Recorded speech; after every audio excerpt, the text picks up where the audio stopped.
That's the bridge that takes you to the station.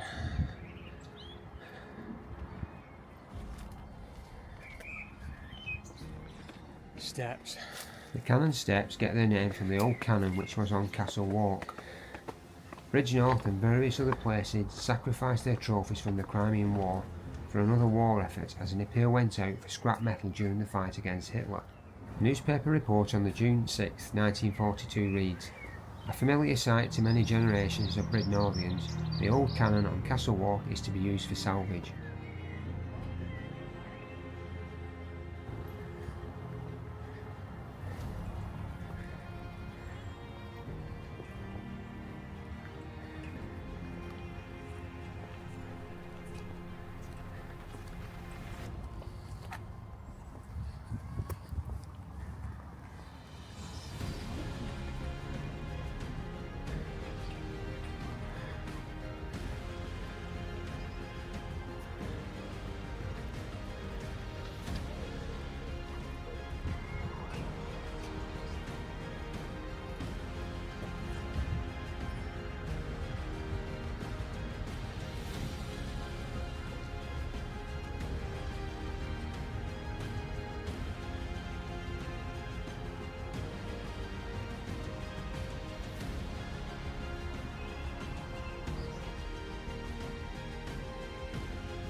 Bridgnorth Castle was in use from 1101 until 1646.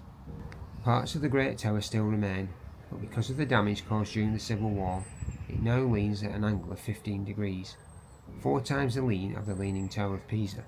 By the 1900s the castle was overgrown by moss and it was beginning to go into another state of disrepair. But in 1956 the castle was donated to the Town Council and the overgrowing shrubbery and moss were cleaned off the ruins.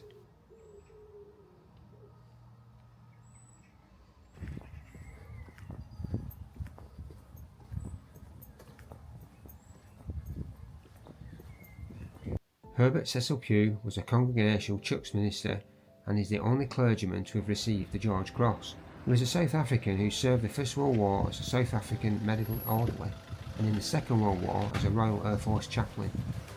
Herbert Pugh died in 1941 by remaining aboard a sinking troop ship to minister to trapped and wounded military personnel. The troop ship was Anselm.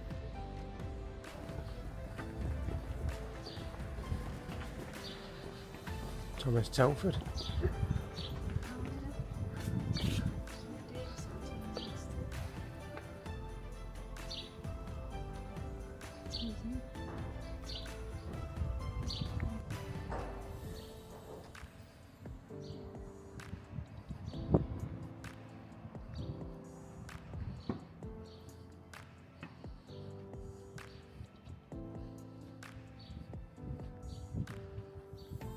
Post office there, 1901.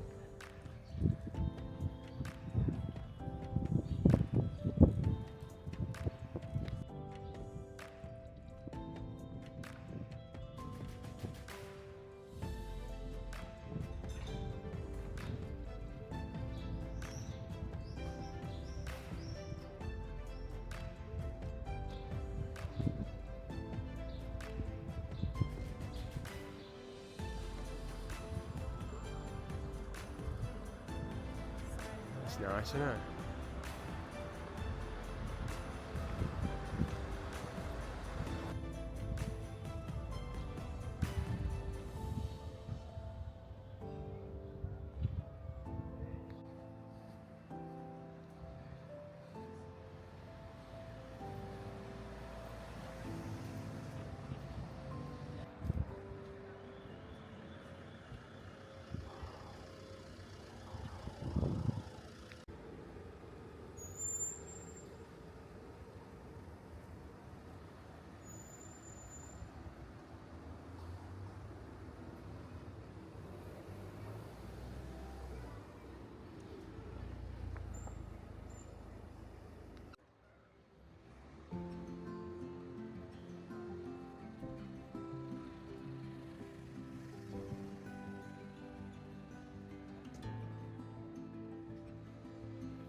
Yeah, but they're different pictures on them, aren't they?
Bridgnorth Cliff Railway is also known as the Bridgenorth Funicular Railway.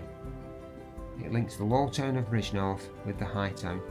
Following a public meeting in 1890 to discuss an alternative method of communication between the two parts of Bridgnorth to 200 steps between High Town and Low Town, a proposal to build a patent cliff railway was put to the town council. The plans were accepted and construction started on the 2nd of November 1891. The railway was opened on the 7th of July 1892.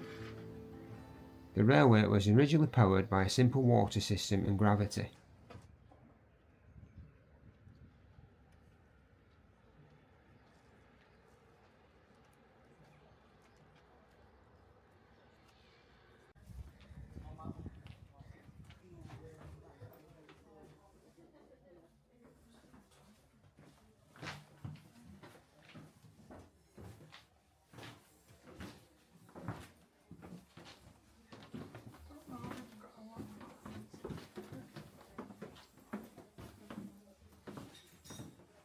Water was pumped into a 2,000 gallon tank beneath the top car until its weight, a maximum of 11.7 tonnes, overcame that of the lower car.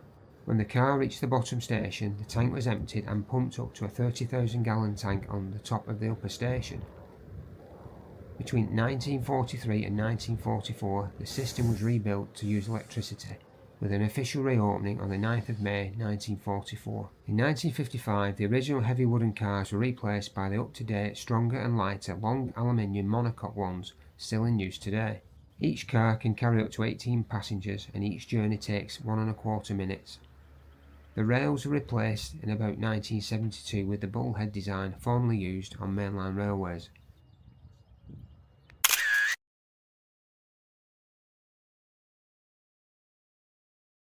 The station is reached from High Town by a modern footbridge over the main road, and the present footbridge opened in 1984. This replacement tubular steel bridge occupies the site of a lattice bridge closed and demolished several years previously.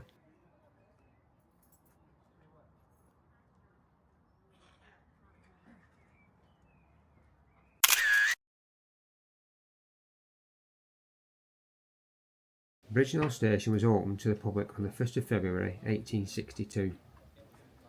It was originally owned by the Severn Valley Railway Company and passed to Great Western Railway and then eventually to British Railways in 1948. It closed to passengers on the 9th of September 1963 and to freight traffic on the 30th of November 1963. The Neo-Jacobean station is the only listed station on the Severn Valley. After only 2 years of closure, preservationists had plans for Bridgenorth, resulting in the formation of the Severn Valley Railway Society. Sir Gerard Nabeau, chairman of the revived Severn Valley Railway, planned to sell the station site for hotel and housing developments.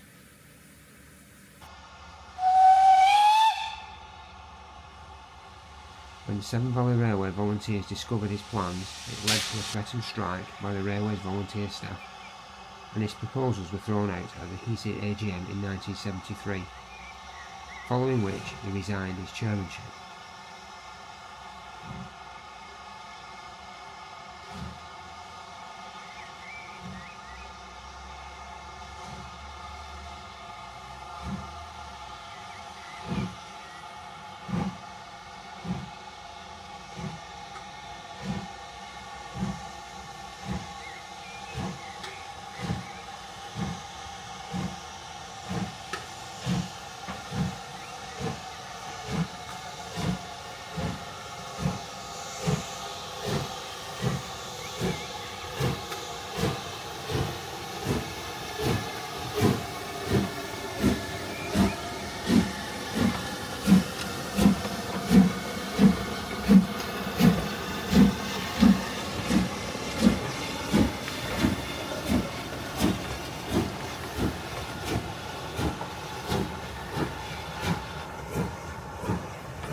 What time's this one going out? I think it's 10 to. 10 to, But right. it might be a bit late. I think we're running about 10 minutes late, the trains. Right, I'd say about 4 o'clock. right.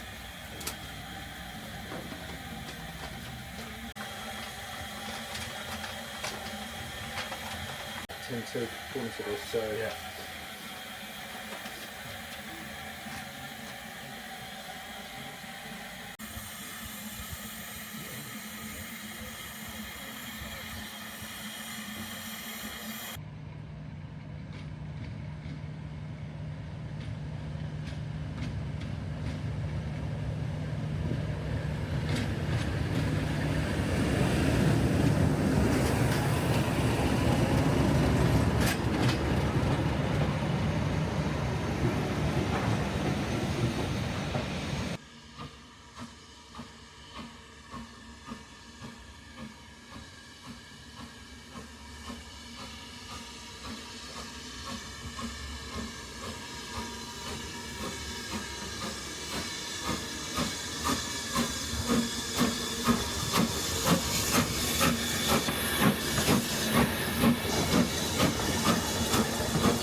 There's still a lot of history to be found around Bridgnorth, and we've decided that it's well worth a revisit to see some of the old buildings that we've missed.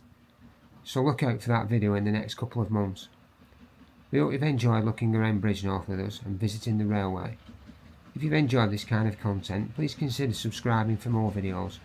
Why not leave us a comment, and don't forget to give us a thumbs up.